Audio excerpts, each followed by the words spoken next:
Lesson 28. Exercise. Talk with your future self. Each time you choose a smaller reward now instead of a larger reward later, you're robbing your future self.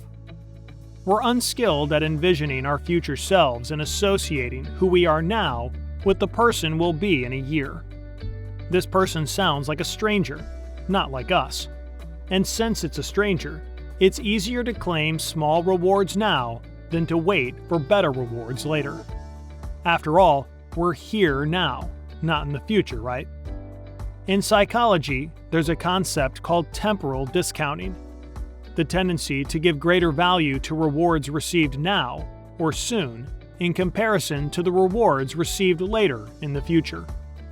You prefer $100 now over $200 in a year, or free pizza in 2 hours over 2 free pizzas in 6 months. When applied to self-discipline, due to the temporal discounting, you'll give more value to satisfying your craving now than achieving your ideal physique in 6 months. After all, the first reward is real, at your fingertips, and the second reward, and the vision of you in 6 months, is just a concept, something difficult to imagine. We find it hard to imagine ourselves in the future because we rarely do it.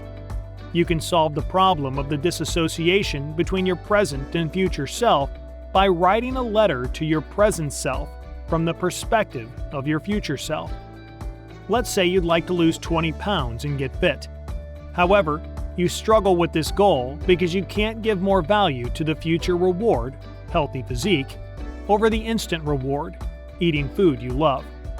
Consequently, instant gratification always wins.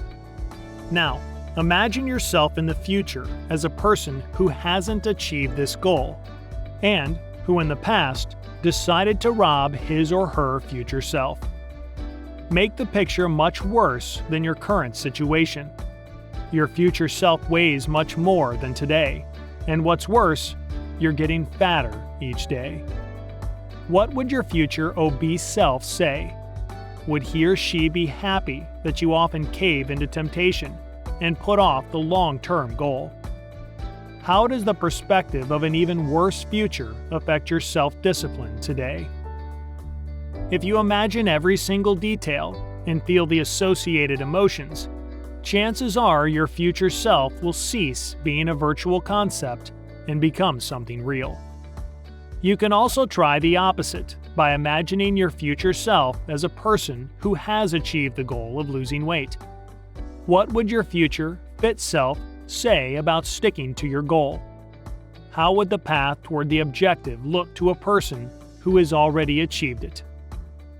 It's often easier to imagine reaching the goal and the person you'll become if, instead of figuring it out from where you are now, you visualize the perfect future result and then trace back every step needed to accomplish it.